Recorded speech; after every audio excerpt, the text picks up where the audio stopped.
अगला क्वेश्चन है, from a point on the ground the angle of elevation of the bottom and the top of a transmission tower fixed at the top of 20 metre high building are 45 degree and 60 degree. Find the height of the tower. तो देखिए tower को हम, ये एक tower है, इसकी लंबाई 20 metre है। From A point on the ground the angle of elevation of the bottom and the top of transmission, top of point को आगे बढ़ाइए, इसको नाम सी दे दीजिए, BC को हम x मान लेते हैं क्योंकि इसकी हाइट नहीं दिया है। आगे ये एक पॉइंट पे मिलती है, इसको D नाम दे देते हैं। अब यहाँ से ये 45 डिग्री और 60 डिग्री का एलिवेशन एंगल बना रही है। तो पहले ये यहाँ से यहाँ तक 45 डिग्री का, जबकि ये 60 डिग्री का एंगल, एलिवेशन ऑफ एंगल बना रही है। देखिए let AB be a building and ये BC आपकी क्या थी, transmission tower of height, and BC is the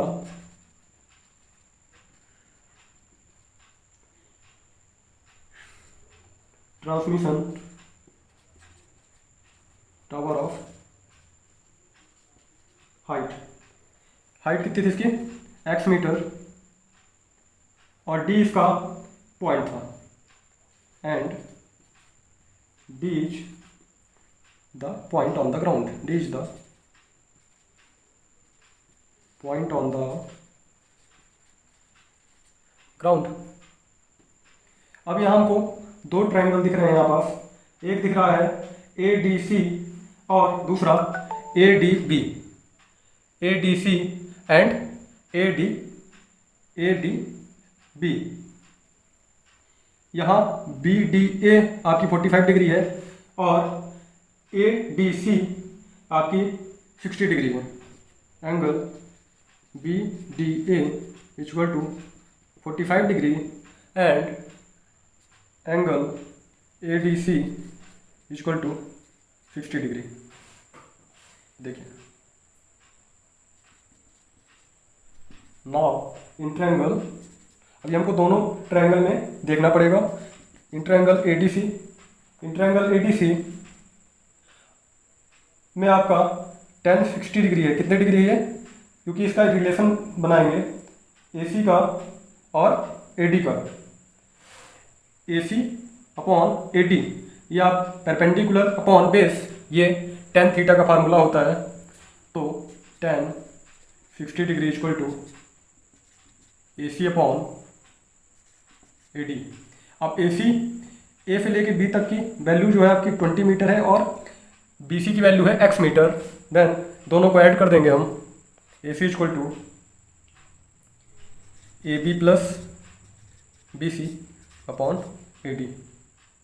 tan 60 की वैल्यू √3 और AB है आपका 20 प्लस x अपॉन AD। ये √3 है, cross multiplication, AD equal to 20 plus x upon √3। इसी तरह हमको दूसरा ट्रायंगल देखना पड़ेगा। In triangle ADB, in triangle ADB AB upon AD, ये भी आपका tan है, tan थीटा है। Then tan 45 degree equal to AB upon AD। AB की वैल्यू है आपकी 20 और tan 45 डिग्री इक्वल टू 1।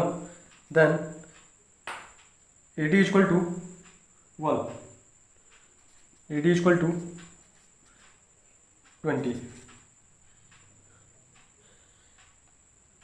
आगे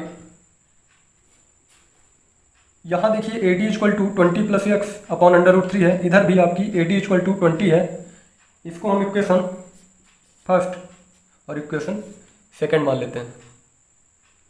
equation first and equation second, then from equation first and second, from equation first and second, यहाँ A D equal to 20 plus x upon under root 3, इधर भी ए D equal to 20, तो हम 20 equal to या 20 plus x upon under root 3 equal to 20 रख सकते हैं।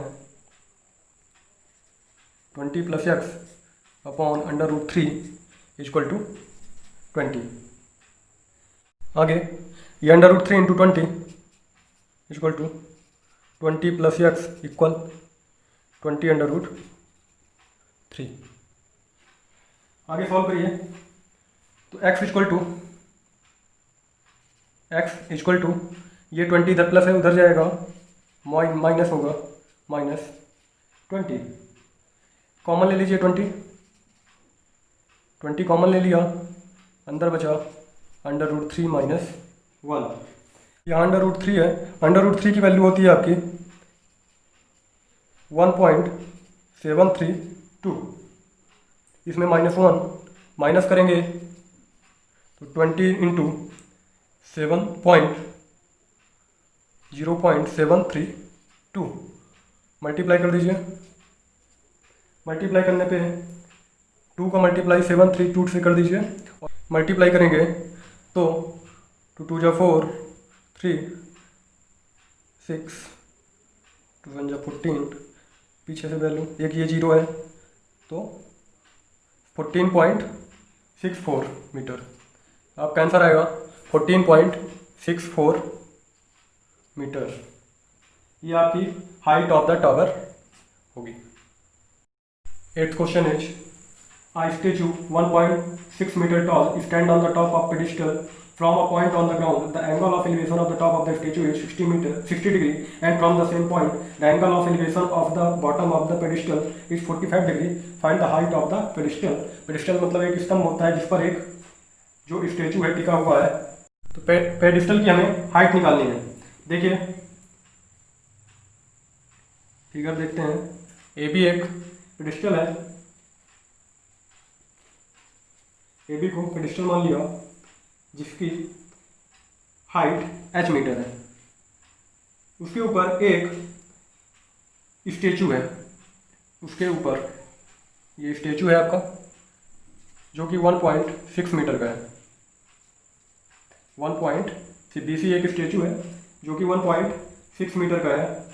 And यहाँ से एक ये पॉइंट है D, यहाँ एक पॉइंट को लिखते हैं, ये पॉइंट इसको हमने ए से मिला दिया इधर D। अब यहाँ से ये एंगल बना रहा है, पहले तो ये 45 डिग्री का एंगल ऑफ एलिवेशन बना रहा है, यहाँ 45 डिग्री। देन दूसरा एंगल जो है आपका 60 डिग्री का है, 45 डिग्री एंड 60 डिग्री।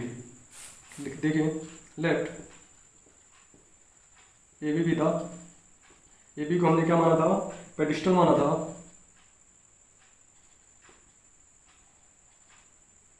ऑफ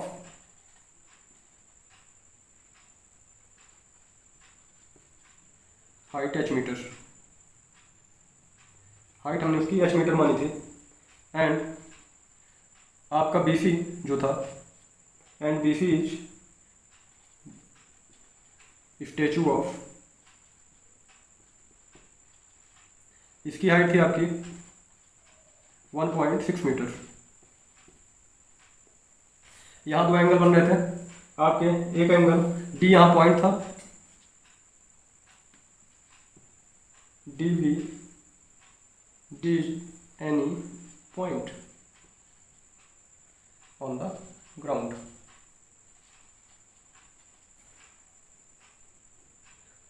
दो एंगल आपके बन रहे थे, angle ADB and angle ADC या CDA।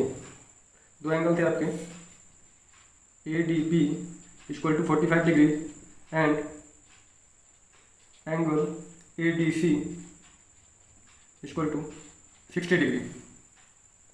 आगे देखिए, अब यहाँ हमको दोनों एंगल लेना पड़ेगा। दो ट्रायंगल है, पहला ट्रायंगल कौन सा है आपका, बी ए डी या ए डी बी, कुछ भी ले सकते हैं आप। In triangle A D B में देखिए दोनों का रिलेशन ए बी और ए डी और ए डी में रिलेशन है। ये आपका perpendicular base, perpendicular upon base equal to tan theta, then B A या A B upon A D, tan 45 degree equal to A B upon A D. tan 45 degree equal to tan 45 degree की value 1 होती है, और यहाँ लिख देते हैं tan 45 degree equal to 1 and A B equal to H upon A D. तो A D equal to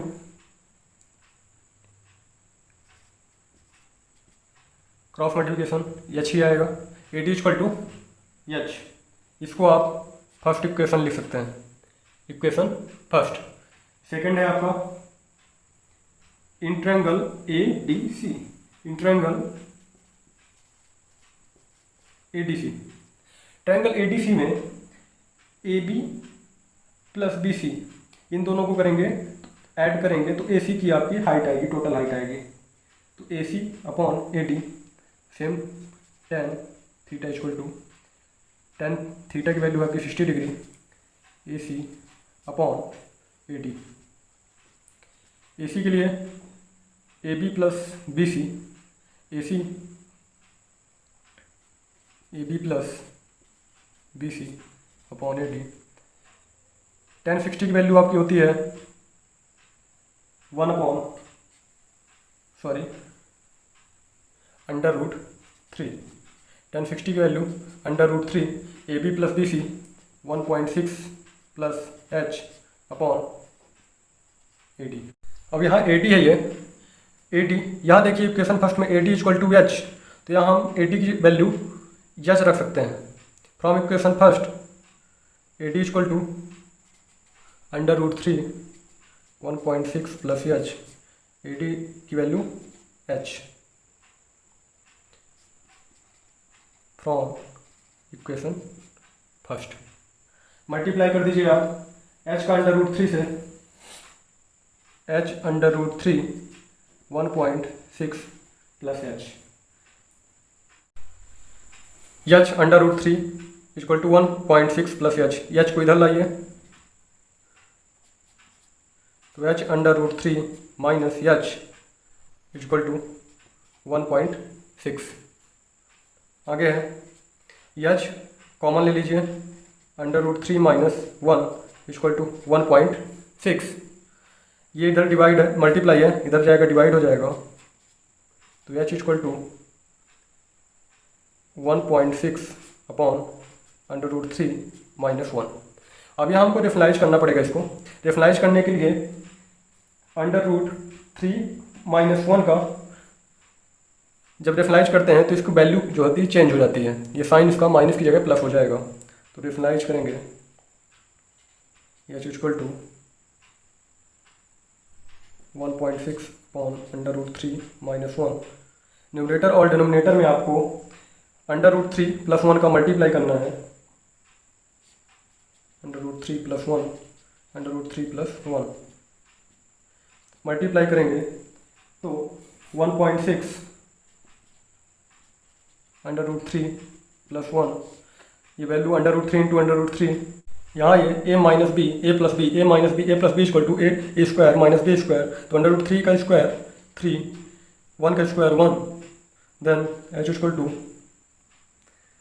1.6 under root 3 plus 1 upon 3 minus 1 equal to 2 से वैल्यू कैंसिल हो जाएगी, ये 0.8 होगा, वैल्यू कैंसिल कर दीजिए 0.8, आपका आंसर होगा 0.8 अंडर रूट 3 प्लस 1। यहाँ आप वैल्यू भी रख सकते हैं जो मैंने पिछले क्वेश्चन में बताई है, ये आपका आंसर होगा।